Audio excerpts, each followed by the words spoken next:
बिस्मिल्लाहिर्रहमानिर्रहीम। अस्सलाम वालेकुम नाज़रीन, आप यूट्यूब चैनल देख रहे हैं। मैं इमरान खान हूँ। सबसे पहले तो देखते हैं कि इमरान खान साहब ने सहाफ़ियों से क्या बातचीत की और वकला से क्या बातचीत की, अपने घर वालों से क्या बातचीत की जब जेल के अंदर उनका ट्रायल होता है। लोग जाते हैं, जाकर मिलते हैं। फवाद चौधरी साहब भी गए थे, फैसल चौधरी साहब भी गए थे, ये दोनों भाई भी थे। इसके अलावा इमरान खान साहब की बहनें, उनके वकला, कुछ सहाफ़ी, ये लोग वहाँ पर मौजूद थे। अच्छा, इमरान खान साहब ने ना कुछ पोल खोले हैं आज के दिन में, और उससे आपको पता चलेगा कि इमरान खान साहब के बारे में जो अंदाजे और तखमीने लगाए जा रहे थे बाहर से बैठकर, वो अंदाजे कितने गलत साबित हुए एक मरतबा फिर। इमरान खान साहब ने कहा कि एस्टेब्लिशमेंट से बातचीत के दरवाजे खुले हैं। ये जो रिपोर्ट हुआ है, पाकिस्तान की खातिर कुछ लो और कुछ दो के लिए तैयार हूं, ये गलत रिपोर्ट हुआ है पाकिस्तान तहरीक इंसाफ के बकौल बैरिस्टर गौहर, अली जफर और बाकी लोगों का ये कहना कि ये नहीं कहा इमरान खान ने।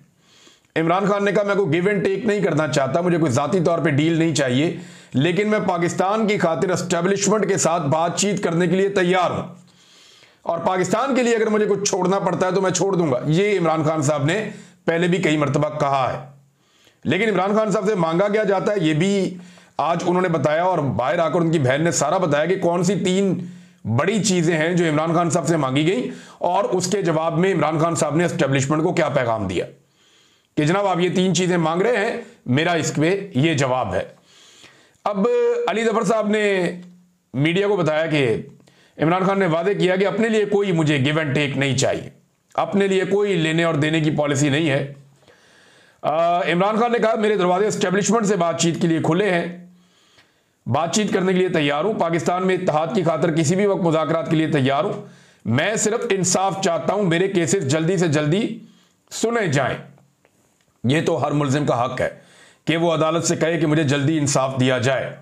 फिर इमरान खान साहब ने यह भी कहा कि एहतजाजी तहरीक का मैं ऐलान कर चुका हूं, 5 से 6 दिन में जो मेरी पार्टी की आदत है वो मुझे लायामल देगी, और इमरान खान साहब जब उसको ओके करेंगे तो एहतजाजी तहरीक चल जाएगी।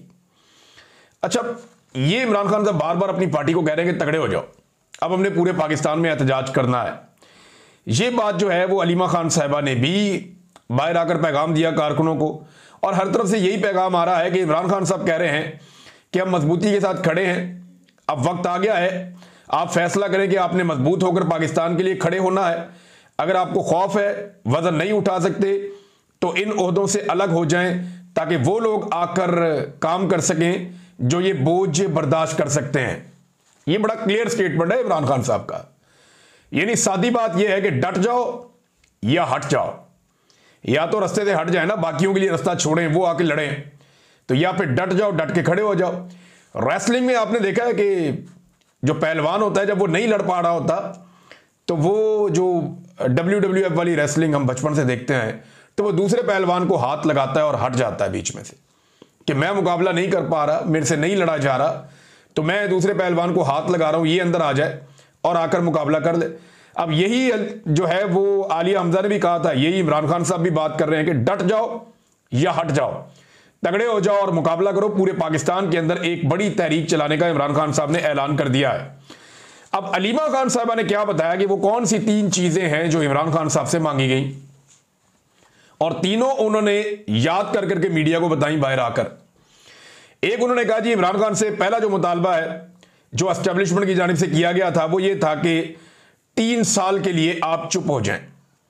तो इस पे इमरान खान साहब ने कहा कि यजीद के सामने 3 साल तो बहुत दूर की बात है, मैं 3 दिन भी चुप नहीं होऊंगा। ये बात मैंने 2020 में बताई थी वसीम बदामी साहब के सवाल के जवाब में। मैंने उन्हें यह कहा था कि इमरान खान को जब आप निकालेंगे तो वो बनी गाला जाकर नहीं बैठ जाएंगे और जाकर बोलेंगे हैप्पी बर्थडे टू यू, ऐसे नहीं करेंगे, वो आपको मुसीबत डाल देंगे, क्योंकि इमरान खान को आप चुप नहीं करवा सकते उसके साथ ज्यादती करने के बाद। वो आदमी सारी जिंदगी दूसरों के लिए आवाज उठाता रहा, वो अपने साथ ज्यादती होने पर चुप रहेगा? वो नहीं रहेगा। उन्होंने कहा 3 साल तो बहुत दूर की बात है, मैं 3 मिनट भी चुप नहीं रह सकता। आजाद आदमी है ना, तो आजाद आदमी के लिए मुश्किल होता है कि आप उसको दबा लें, उसकी सोच को दबा लें। वक्ती तौर पर आप उसको कंट्रोल कर सकते हैं, उसे कैद कर सकते हैं, उसको मजबूर कर सकते हैं, लेकिन जैसे ही उसको मौका मिलता है उसकी आजाद तबीयत वो सामने आ जाती है। तो इमरान खान साहब ने कहा 3 साल तो बड़ी दूर की बात है, 3 मिनट भी मैं चुप नहीं रहूंगा। फिर 26वीं आईनी तरमीम के हवाले से और इस तरह के जो इकदाम किए गए, उन पे इमरान खान साहब से कहा गया कि आप इन पे आप कंप्रोमाइज कर लें, चलने दें ऐसे ही सिस्टम को। लेकिन इमरान खान साहब ने कहा कि रूल ऑफ लॉ पे हम कैसे कंप्रोमाइज कर लें, तहरीक का नाम ही तहरीक इंसाफ है, हम इंसाफ के लिए खड़े हैं, और आपने इदारों को तबाह कर दिया। अब 26वीं आईनी तरमीम के जरिए जो हुआ उसको अगर तस्लीम कर लिया तो पार्टी का मकसद तो खत्म हो गया। दूसरा जवाब इमरान खान साहब का यह है। और तीसरा मुतालबा इमरान खान साहब से किया जाता है कि 9 मई के ऊपर माफी मांग लें। इस पे तो इमरान खान साहब कैटेगोरिकली कहते हैं कि माफी वो लोग मांगे जिन्होंने 9 मई की सीसीटीवी फुटेज चोरी की, जिन्होंने लोगों को अगवा किया, तशद्दुद किया, जिन्होंने लोगों के घरों की चादर और चार दीवारी का तकद्दुस पामाल किया, और जिन्होंने लोगों के घर तोड़े। ये कैटेगोरिकली इमरान खान साहब ने स्टेटमेंट दिया। इमरान खान साहब की बहन ने बाहर आके सारी बातें बताई, अलीमा खान ने, और उन्होंने कहा जी ये मुतालबात थे इमरान खान साहब से। लेकिन इमरान खान साहब का जो वाहिद अब मुतालबात हैं बड़ी क्लैरिटी के साथ, जो बेसिक है, यानी ये तो इलेक्शन तो करवाना, ये तो आपका अगला मुतालबा होता है ना कि आप इलेक्शन करें, आगे बढ़ना है तो फिर आप जो है वो इंक्वायरी करवाएं, आगे बढ़ना है तो आप जुडिशियल इंक्वायरी करवाएं। लेकिन जो बेसिक 2 एलिमेंट हैं उनके बारे में अलीमा खान ने कहा कि नंबर 1, इमरान खान मांगते हैं rule of law. Number 2, Imran Khan मानते हैं जमहूरियत की बहाली। इन 2 चीजों के बारे में इमरान खान साहब कह रहे हैं कि ये 2 चीजें दी जाएं मुझे, मेरे वतन को ये 2 चीजें चाहिए। नंबर 1, रूल ऑफ लॉ लेकर आए, ताकतवर को कानून के नीचे लेकर आए। ये नहीं हो सकता कि ताकतवर के लिए कानून कुछ और है, कमजोर के लिए कुछ और है। अभी गुज़िश्ता 1-2 दिन पहले मैं खबरें पढ़ रहा था कि नैब ने सारों के ही मुकदमे खत्म कर दिए। यूसुफ रज़ा गिलानी हो, राजा परवेज अशरफ हो, पीपल्स पार्टी के लटरम पटरम जितने भी हैं उन सारों के भी, इसी तरह PMLN के जितने भी बंदे हैं उन सारों के भी, शरीफ खानदान के भी, नैब ने सारे केस खत्म कर दिए कि नहीं जी नए कवानीन आ गए, केस खत्म। यह है NRO, ताकतवर के लिए कोई कानून नहीं है, और जिसको दबाना है ताकतवर ने उसके लिए कोई भी कानून बन सकता है, इद्दत जैसा घटिया केस भी आ सकता है, और जो पाकिस्तान के रिकॉर्ड का हिस्सा बन चुका है। तो इमरान खान साहब तो ये बातें नहीं मानते जो उनसे मनवाई जा रही हैं। तो फिर कैसे इमरान खान साहब को रिहाई मिलेगी एस्टेब्लिशमेंट के सामने? वो सरनगू करने के लिए या सर झुकाने के लिए या कंप्रोमाइज करने के लिए जब तैयार नहीं है, तो एस्टेब्लिशमेंट कैसे इमरान खान साहब को जेल से बाहर आने देगी? ये सवाल पैदा होता है।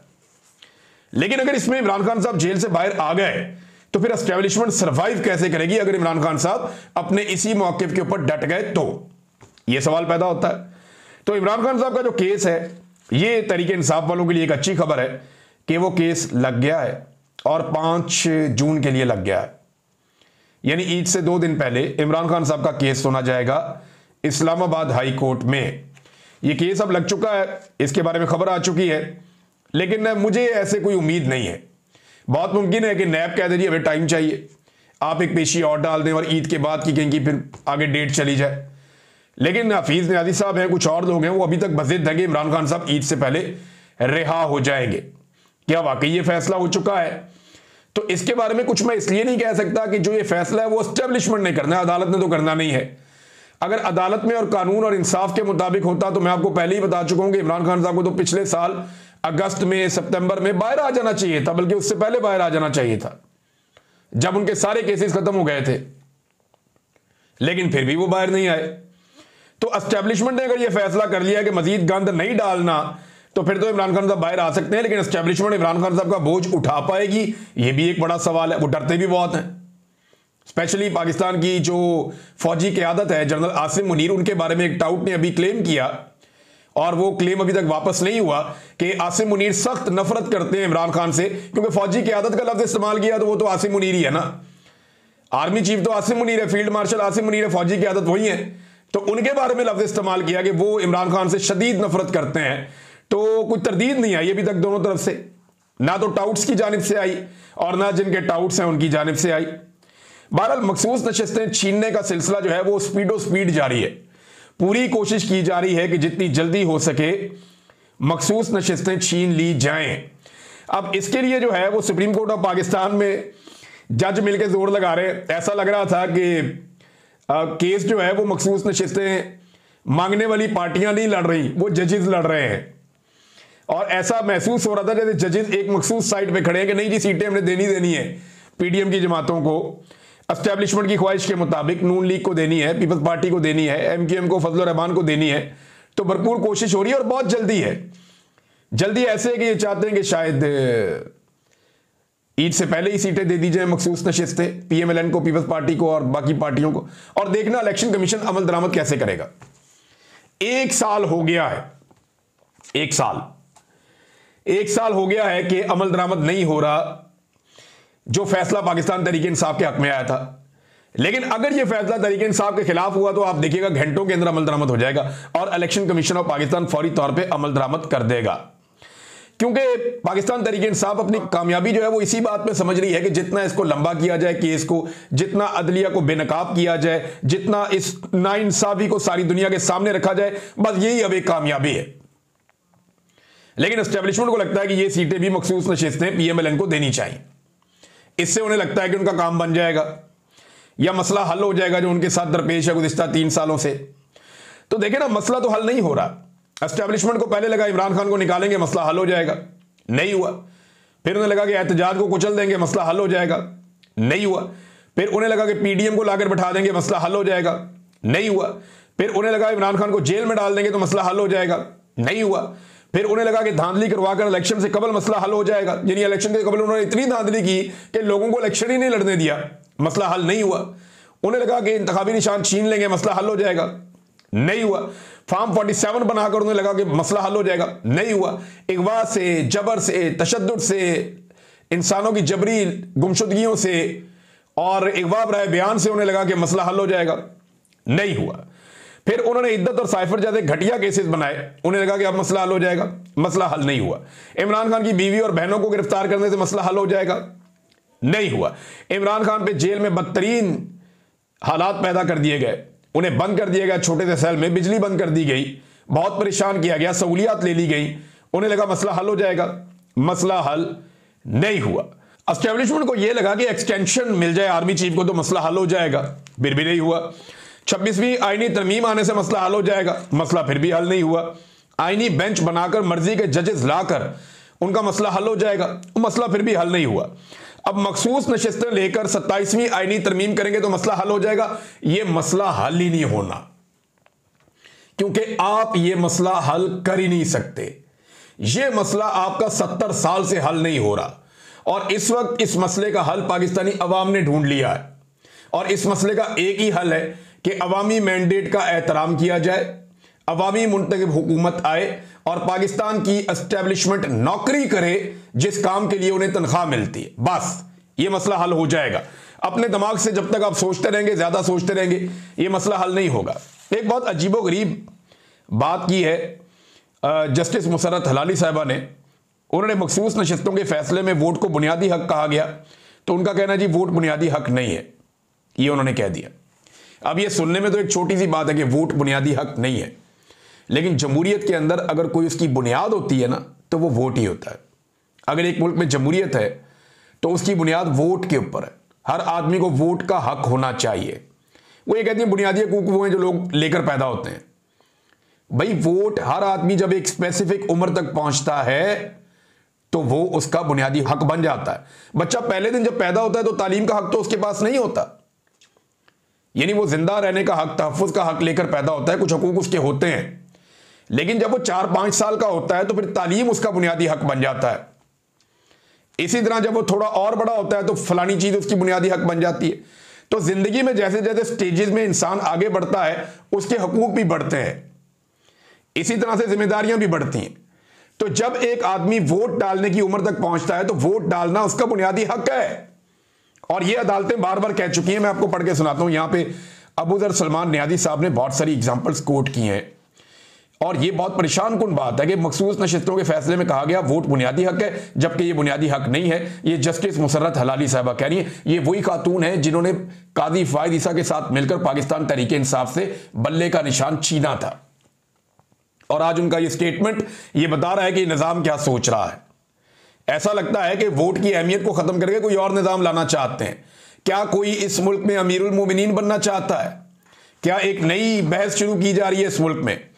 तो बात यह है कि 2014 का PLD 72 2025 ये एक फैसला है, फिर एक 2014 का फैसला है, फिर एक और जनाब PLD 531 ये सुप्रीम कोर्ट का है, फिर 2014 का एक और सुप्रीम कोर्ट का फैसला है PLD 67, फिर एक और है 2025 का PLD 419, फिर एक और उन्होंने एग्जाम्पल कोट की PLD 206 सुप्रीम कोर्ट से, और ये सुप्रीम कोर्ट का 2015 का, 2025 का, 2014 का, ये मुख्तलिफ फैसले मौजूद हैं और 5-6 फैसलों की एग्जाम्पल तो यहां पे कोट कर दी कि यहां पे इन तमाम फैसलों ने ये बताया है कि वोट बुनियादी इंसानी हक है, यानी बुनियादी हक है, फंडामेंटल राइट है।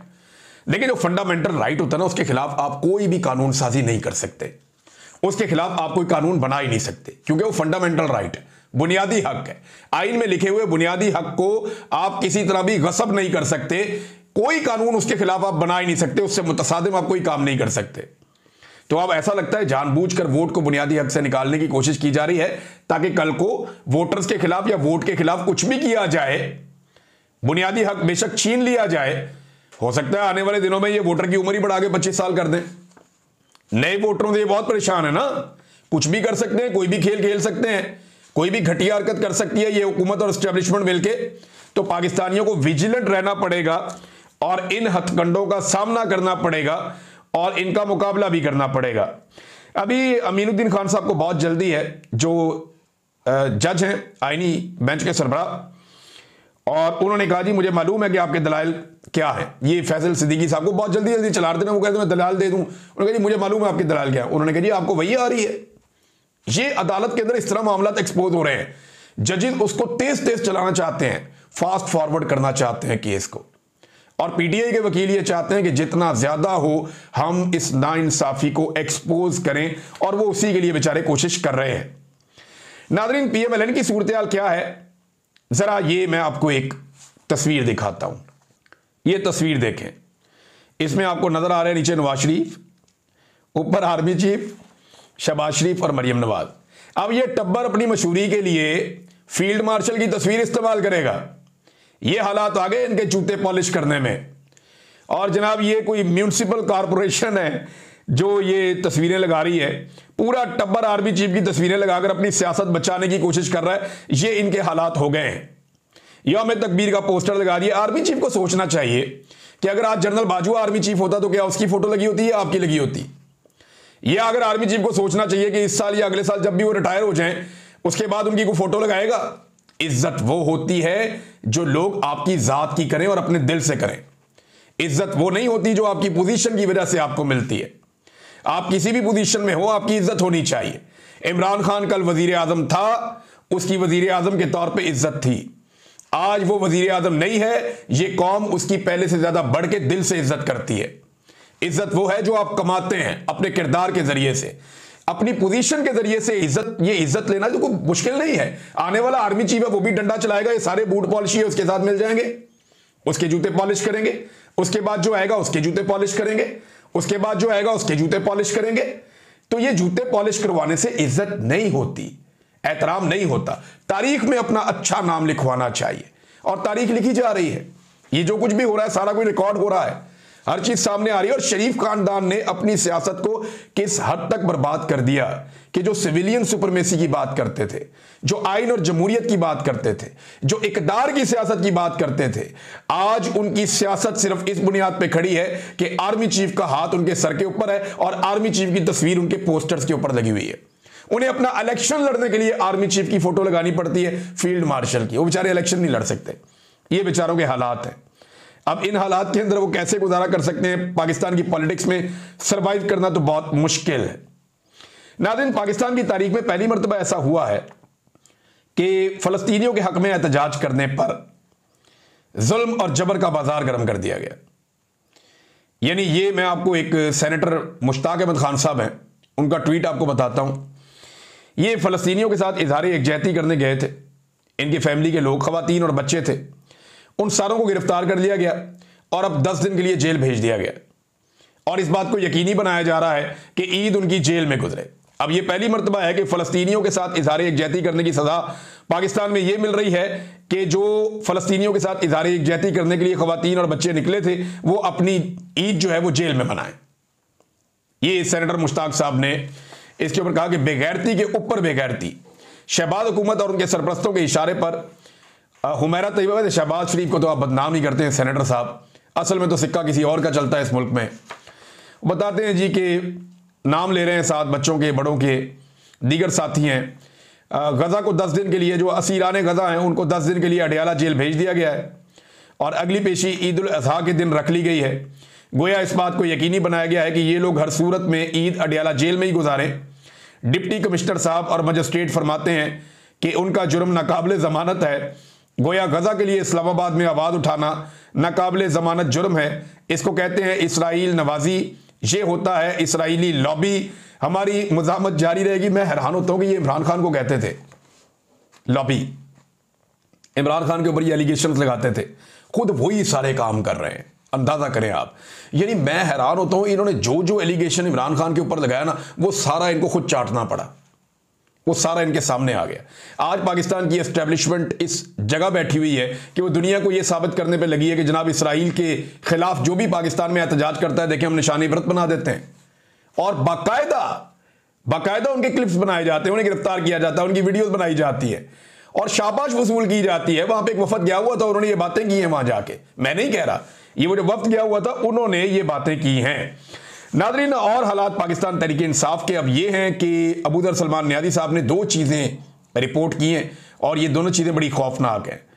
उन्होंने कहा जी कि कोट लखपत जेल के अंदर जो कैदी बंद है ना, खास तौर पे वो कैदी जो मिलिट्री कोर्ट्स वाले हैं, उनके साथ बहुत बुरा सलूक किया जा रहा है। 8-8 घंटे उनकी बिजली बंद कर देते हैं और वो बंदिश जानबूझकर करते हैं और उनकी बेतौकीरी की जा रही है और उनके जो बिस्तर हैं उनके ऊपर जूतों समेत जो जेल का अमला है वो चढ़ जाता है। तो इस किस्म की गंदी हरकतें उनके साथ की जा रही हैं और लगातार उन्हें परेशान किया जा रहा है। वजह यह है कि उन्होंने माफ़ी नहीं मांगी। जिन्होंने माफ़ी मांग ली उन्हें छोड़ देंगे, जिन्होंने माफ़ी नहीं मांगी उनके साथ फिर इस किस्म का सलूक किया जा रहा है। पंजाब हुकूमत की बहुत बड़ी करप्शन एक सामने आई है। नेक्स्ट वीलॉग में बात करते हैं। अब तक के लिए इतनी, अपना ख्याल रखिएगा, अपने चैनल का भी। अल्लाह हाफिज़।